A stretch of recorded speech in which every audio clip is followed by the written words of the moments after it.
Hi there, and welcome to our 6th Business Book Club on LinkedIn Live. As always, if you're watching live or if you're coming in later on, please do let us know where you're joining from, and do feel free to comment or ask any questions during our session.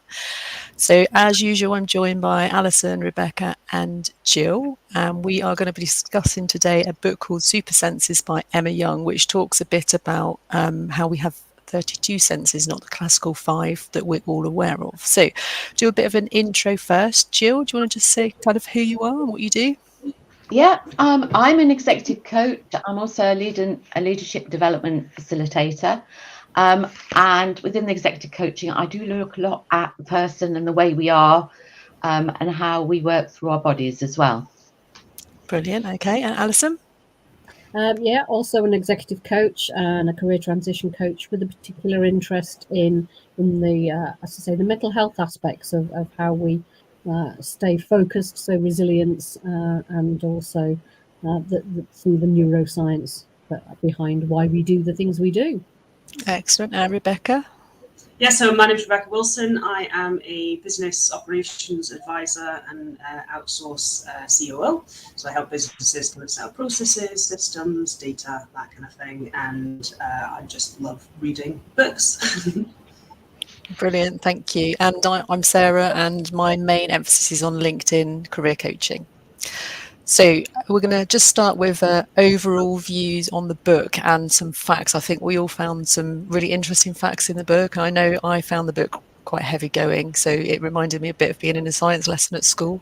And I was listening on Audible, but I wish I'd had the physical book for this one, actually, because I think it would have been easier to highlight things and go backwards and forwards.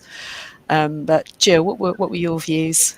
Yeah, I think the same. I think there's a lot of very rich content in the book, and there's some really useful examples which brought it to life, but they're deeply embedded. What I needed was a little summary at the end of each chapter, a sort of list of the 10 most important points, just to aid my memory about what I'd learned, because otherwise I think I reread some chapters 3 times. Yeah, okay. Rebecca? Yeah, so same. It was quite a tough book, and I think what I like about books is when they either make you think or give you actions to do. And whilst I felt like it was interesting information and sort of a lot of did you knows that you could pull out of the bag at a dinner party, it wasn't. I didn't feel like, okay, what do I do with this information to move myself forward or someone else forward or life forward? So that I think that's why I found it also quite heavy. Yeah. And Alyson? I mean, in terms of the book, I think, as you said, Sarah, the science part was the bit that I struggled with, because there's quite a lot of heavy detail or analytics around what is actually happening in the body versus the psychological part of the impact it has.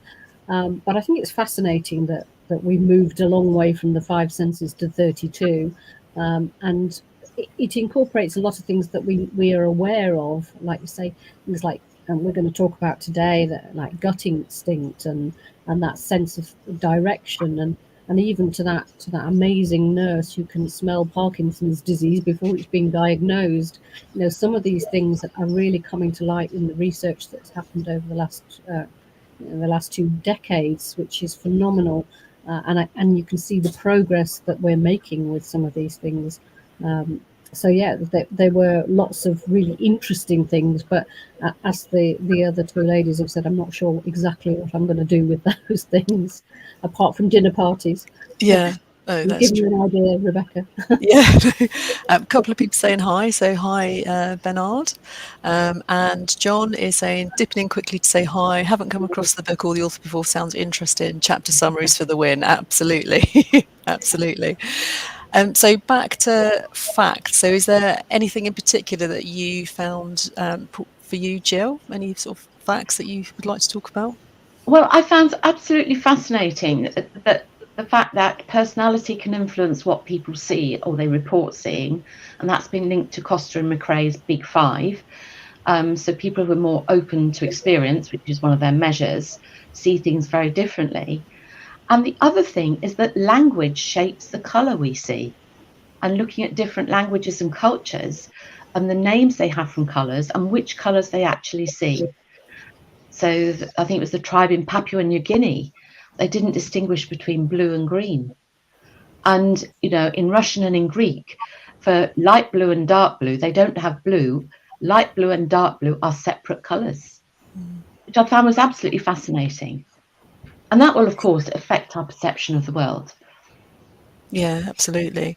What I liked was there was a fact about hearing aids, which it says that you're much better to get hearing aids early. So as you start to notice a slight deterioration, to get them early because they help preserve your hearing, which I never knew. I kind of thought that you had to get them when you couldn't hear anymore, but actually I thought that was really interesting. Alyson, any facts that you just mentioned? The Parkinson's one, that was very interesting, that fact. Also, building on what you just said there, Sarah, that they say that listening to music keeps your ears young, which I thought that, you know, that ties in with what you've just said. The some of the interesting triggers again in the brain, because it's an area I'm interested in. You know, the whole impact on your mental health as well as your physical experiences.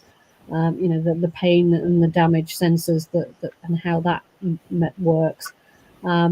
And then one of the things that I'm going to come on and talk about in terms of the comfort side and the temperature is that you will never tire of a warm cuddle, and the impact it has on your both on your physical and your mental health. So there is some science behind that, which I found fascinating. Yeah. Rebecca? Yes, my two dinner party facts, and you'll have to choose your dinner party, you know, who's with you, whether you can whip out these facts. One was that sperm has smell receptors, and it literally sniffs out the female egg, which I thought was like, wow, that's crazy. And the other was completely different to that, was that people who like bitter taste like dark chocolate and strong coffee are more likely to be sort of sadistic. And I thought that was an interesting. There's a time at a dinner party to whip that fact out, I think. Yes. See who chooses what for dinner. Excellent.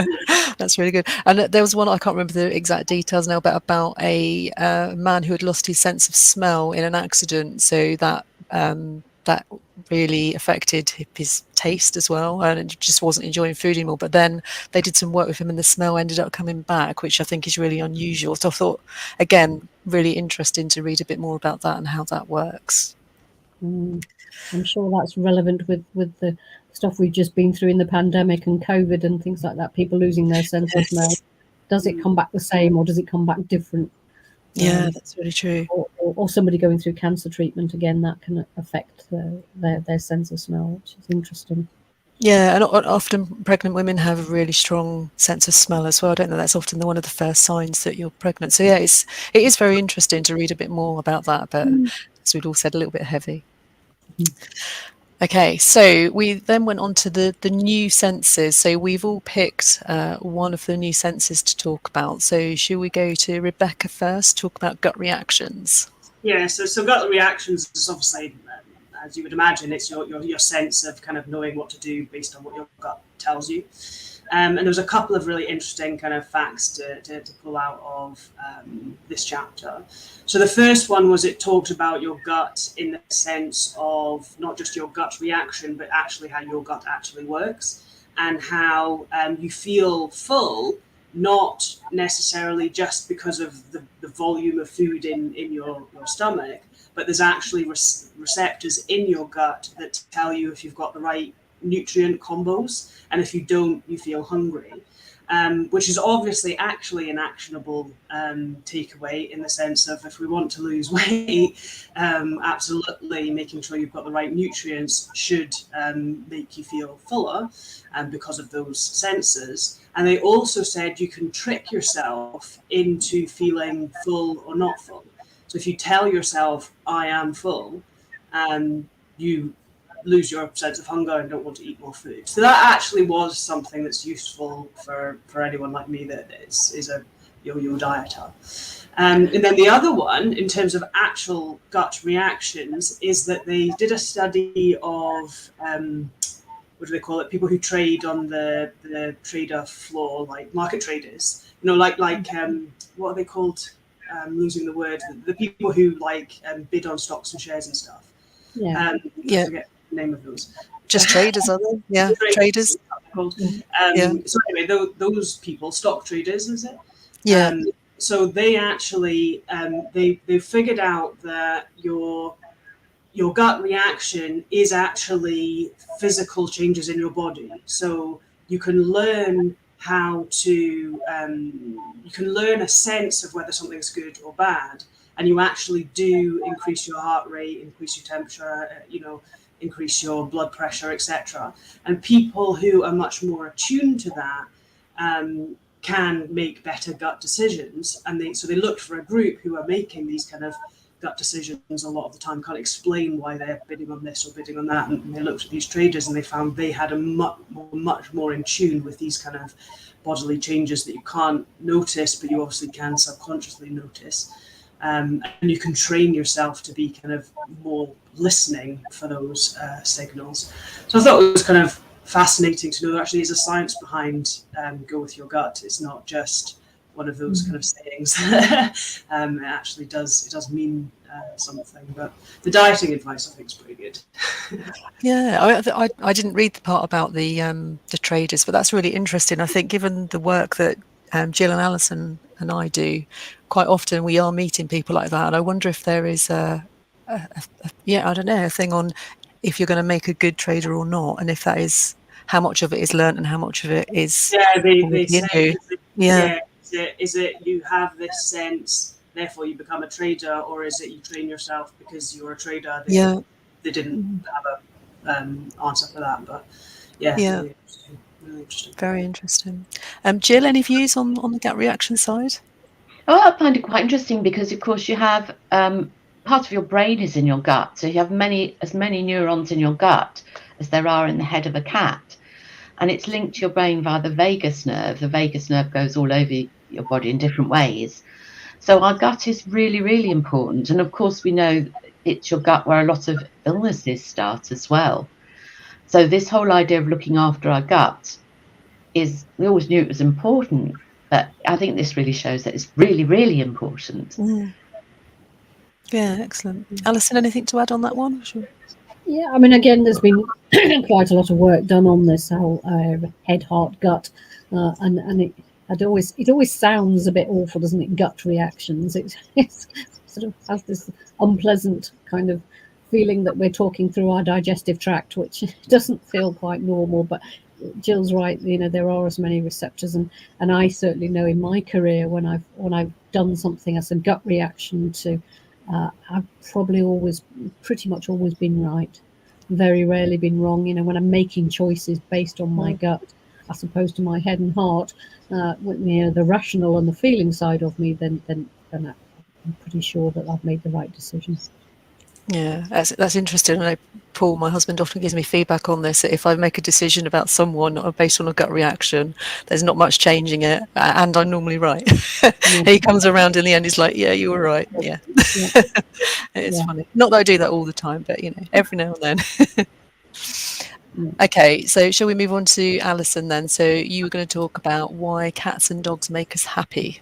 Yeah, no, interesting. This was the chapter around temperature. And the whole research showing the link between temperature and sense or sensing. And as we've already said, there are a number of receptors in our body that sense temperature. So in things like the brain, the liver, which I found interesting, the digestive tract, clearly we just mentioned, and of course our skin. So, all the parts of the body that are sensitive to both heat and cold. So for example, things like eating a chili, there was lots of examples around how hot you can take a chili, and depending on how much temperature you like versus, rubbing something cool like a menthol ointment on your skin and how that feels cold. And certain parts of the body are more receptive to it. And clearly there are two purposes for being, using temperature as a check. One is obviously that we have to keep our core body temperature at a certain amount of degrees. And also the other is sensing of danger. So that whole aspect about things that are too hot. So particularly the lips are very sensitive. So we know if something's hot or something that's too cold. So again, that whole regulating your body temperature that transmits those experiences to the brain. And again, the whole benefit of being able to think about your heart rate, etc. So there was lots of research around, or lots of examples in the book around saunas, and the fact that the repeated use of a sauna can actually lower your blood pressure, but you do obviously need to be certainly quite fit in order to do that in the first place, because it can raise your blood pressure as well. And again, that whole thing about sport and hot and cold baths, the example of people like Andy Murray, who used to famously take a 10-minute cold bath every day. Still not sure I'm brave enough to do it. There's a bit in Wim Hof, isn't there, about cold showers and those sorts of things stimulating, again, the flow of blood, which reduces swelling, which is why athletes do it, but and increases our mood. Generally, warm baths are more pleasant, I think, personally. But and again, there were some interesting stats around genetic differences, which again has satisfied an argument that we often have in our house about how much you set the thermostat to a certain temperature. And it does show scientifically that men feel warmer at a lower temperature than women do. So if you set the thermostat for 22 degrees, then a man will say, I feel warm. Whereas a woman will probably still prefer it to be nearer to 25 or above. And again, I started to think about the implications of that, not just in your home, but in the office, and for things like productivity. How comfortable is it in your working environment, and how do you balance that that genetic difference? But again, we know that warmth equals comfort, and when the body is warm, we feel secure, we feel safe, and a lot of the early memories we have of being held, that sort of caring support, that makes us feel, as I say, that safety, that comfort factor, and that's the kind of the warm hug. And why they relate it to dogs and cats is obviously actually animals, pets. Again, we all know that are very good for our well-being. The simple action of stroking an animal does lower your heart rate and bring your blood pressure down, but their body temperature is slightly higher than a human. So I often think of Gill when I was reading this chapter about one of her cats that quite often comes and sits on her knee when she's doing some work. And that whole thing about an animal and that physical warmth it brings us gives us that really feel-good factor. So I think it accentuates our mood, and it's similar to that, as I say, that stroking or that feeling comforted by snuggling up to an animal. Humans equally make us happy, but if you don't have a cat or a dog, but cats and dogs, as I say, because they have slightly warmer body temperatures, feel warm and comforting. Wow, really, really interesting. That reminded me when you said about the office, actually, I used to have a female colleague who was always cold, and she would sit there in her gloves and a hat and a scarf, and everybody else would think, it's really not that cold, but for her, it obviously was. So, Scientifically proven. yeah. So, Jill, any comments on what Alyson's just talked about? I think it's a jolly good excuse to make sure you've always got a cat or a dog, if not both. Yes, definitely. Rebecca? Yeah, the only thing I'd add is in that study about the men enjoying a lower temperature than women, they also said that actually you should set it to the women's temperature in terms of productivity. So if you're too hot, your productivity reduces less than if you're too cold. So having it at the temperature for women, where men will be too hot and the women will be the right temperature, assuming you've got a kind of 50-50 men and female office, overall your business will make more money. And of course, all of the advised temperatures were set way back when it was mostly men in the office. So that's another actionable thing, right? Turn your thermostat up if you want your business to be more productive. That was interesting. Really interesting. Okay, Jill, should we move on to your section about body mapping for the new senses? Yes, body mapping, absolutely fascinating. I think its subtitle is "Or How to Be a Ballerina," which did make me smile, as though we can all learn to be ballerinas. Really start off by saying we actually rely very heavily on vision. It is our dominant sense, really, to help us coordinate our hands and our feet and where we are in space. But it also started to look, during the 19th century, some work was being done by physiologists that thought there must be a bit more to it. Bit that I learned. We wouldn't think of ourselves as segmented, inverted pendulums. You get your head around that. That's what we actually are, because we have a spine that is vertebrae by vertebrae that moves, and a heavy head on the top, as opposed to a pendulum in a clock, which has a rigid line, if you like, with the pendulum on the bottom. So our spine has to move around to accommodate our heavy head, and that takes constant shifting of our body to maintain the balance. And I had never really thought about it, because your head is quite, it's quite a heavy piece of kit, really. And if you just think about, if you're on a bus that's moving and you're standing up, how much constant conscious readjusting you have to make. Even if you think about when you're sitting down, your body is constantly readjusting. So what they discovered in the 19th century was there were three groups of receptors based in our bodies that react automatically to physical stimulation. And that's what they call the spindle stretch receptors, that tells the brain when the muscle starts to stretch. Then I love this one, the Golgi tendon organs between the muscles and the tendons, and they register the increase in tension as you lift a load and sends a message to your body. And then the mechanoreceptors, and these are located around the joint capsules, and they report on tiny vibrations.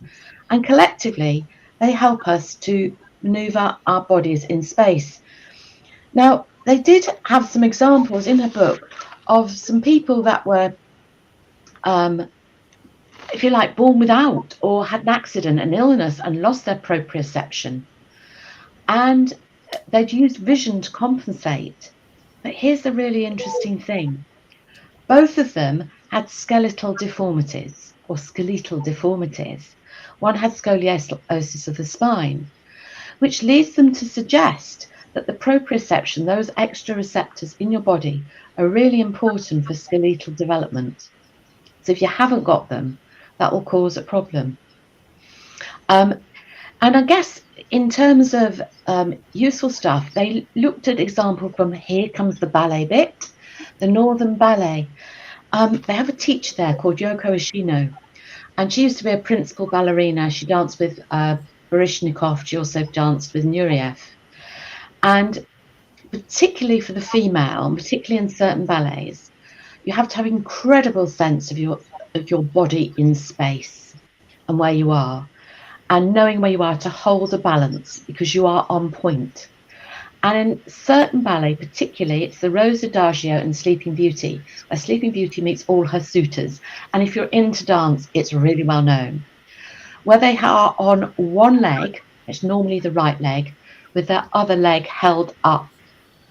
And they are balancing on that one leg for quite some considerable time. And they hold the hand just for a slight balance of each of the four suitors, and then hold it in that balance right at the end. And that actually caused the contraction. It causes cramp in the supporting leg and in the other leg. So one of the things that she did is to develop her capacity and strength to hold herself with that, was to use something she'd read about somebody who was blind and had, I guess, damaged vision and was still a dancer, to build up her sense of her body in space. And that was actually to practice blindfold. And she's taken into her teaching practice. They close off all the mirrors so the dancer can't see themselves, put curtains over them, and she makes them practice with their eyes shut or with a blindfold on. And what they found is it increases their awareness of their body in space, and they're already very, very aware of their body in space. But it also increases and improves their balance and their strength in that balance, because all these proprioceptive sensors are having to work much harder. And over time, that enables the body to hold itself in that position in space as well, which I found, I mean, absolutely fascinating. But for me, the bet which came to light is I have done ballet. I am aware of the Rose Adagio. Not that I've ever danced it or ever likely to have danced it. But what was really fascinating was linking it to yoga and Pilates. And frequently in yoga, you're told to, suggested that you either use very soft vision or actually close your eyes where you do some movements, normally when you've got your whole body on the floor. It is phenomenal the difference it makes, because you can really feel where your body is in space. It really makes you, if you're doing certain things where you're putting your spine back on the floor, like in shoulder bridge, you can then feel every vertebrae much more acutely than you can if you're actually using your vision. And they've actually done some experiments on older people where being able to hold yourself in space, because people's tendency to fall grows. And they used Tai Chi as a really enjoyable way of practicing balance and space and using your body. Then had another sort of control group just learning about proprioception in the body. Both of them had improvements in their sense of balance and their sense of themselves in space. But the ones who did the Tai Chi enjoyed the experience much more and probably then developed a habit of doing Tai Chi. But it does recommend that you do Tai Chi or Pilates, or I guess yoga as well, as you get older, to hold that sense of your body in space and also to prevent falls. And a bit like last year when I was having problems with my ankle and then my knee, I asked the physio if perhaps the ballet bar class I did was perhaps too much. And his head shot up with an absolute look of thunder in it. Said, certainly not. He said it's really, really important for balance and for strength as well. So in terms of the learning, it's really Tai Chi, ballet, yoga, anything that increases the sense of these tiny receptors all over our body that are sensing where we are in space, that can actually hold us safe as we get older, is really, really important. Excellent, thank you. Alyson, any thoughts on what Gill's just said? No, I think it also leads me to think about the mental health well-being as well, and that whole thing about sensing things in the sense of somatics in the body, where, you know, when often I'm coaching, I often think about where do you feel things in the body as well, and you know, just standing and suddenly getting awareness of what's happening, you know, the whole archetypes of body movement is really helpful to understand, and how we can strengthen that and make it better. I think there's some great points in there, Jill. Excellent. And Rebecca? Yeah, I thought as well, body mapping and kind of where your body is in space isn't something I'd really thought about, but I picked up on the same point in terms of I need to take up Pilates or yoga or Tai Chi now to kind of help that, you know, sense of aging, right? And it feels logical. It feels like that makes sense. So it's on the list. Yeah. Well, my section was about gravity and whole body motion, so I think it ties in very closely to what Gill's just talked about. And I picked this one really because it said in kind of like the subtext, it was about whirling dervish, and I thought it was going to be all about having this amazing ability to multitask and do loads of things at once. But it is all about balance. So she talks quite a lot about vestibular sensitivity, balance tests, thresholds. And there was a research study done with 5,000 men and women who were aged 40, and it showed clearly that there was a 85% increased risk of people of over 80 to have these vestibular issues, which I guess we all probably know. But talking about the sort of the side effects of that in terms of things like the fear of falling causes issues itself, because people will stop going out because they don't want to put any pressure on their family and things like that. So it was all about that. And again, it did talk a lot about doing things like Pilates, Tai Chi. But what was interesting was, you know, children are much better at balancing, and perhaps that's because they're spending lots of times on roundabout slides, climbing. So I guess that's the lesson. We all need to go to the playground, which I did do a lot of when I was doing obstacle race training. And I have to say, we were all quite nervous climbing up these big climbing frames, but the more we did it, the better we felt, and our balance did improve. So maybe there's something in that, going to playgrounds at night when there's no children around. So, Yeah, next outing. next outing, definitely. Okay, so key point to leave with. So anything that particularly stood out for you, Gill, you want to leave with? Oh yeah, I do think it is the Tai Chi, Pilates, or yoga, is keep them going. Is well, if you haven't started them, do start them because there are mind and body benefits. Yeah. Alyson? Yeah, I think if I pick up one from my section on temperature, I think it's around warmth equals comfort. So when you're feeling that need for support, that whole go to the for the warm-hearted gesture as opposed to the cold shoulder type of person. So know where you're going to get that hug from. Yeah, excellent. And Rebecca? Yeah, so for me, it was we've known for a long time that everybody sees the world differently in the context of their life, their lessons, their experience. But this book highlighted to me that also the onboard equipment you have for kind of sensing the world and then interpreting that sense is actually different for everybody. So, you know, there's those two elements to why you see the world differently. To me, it's your experience and your machinery is different to mine. I thought that was like mind-blowing. Yes. Excellent. Yeah, I think for me it's just more general about looking after yourself, I guess. So things like the hearing aids, so being much more aware of when things start to deteriorate, doing something about it straight away, because it does have a longer impact if you don't.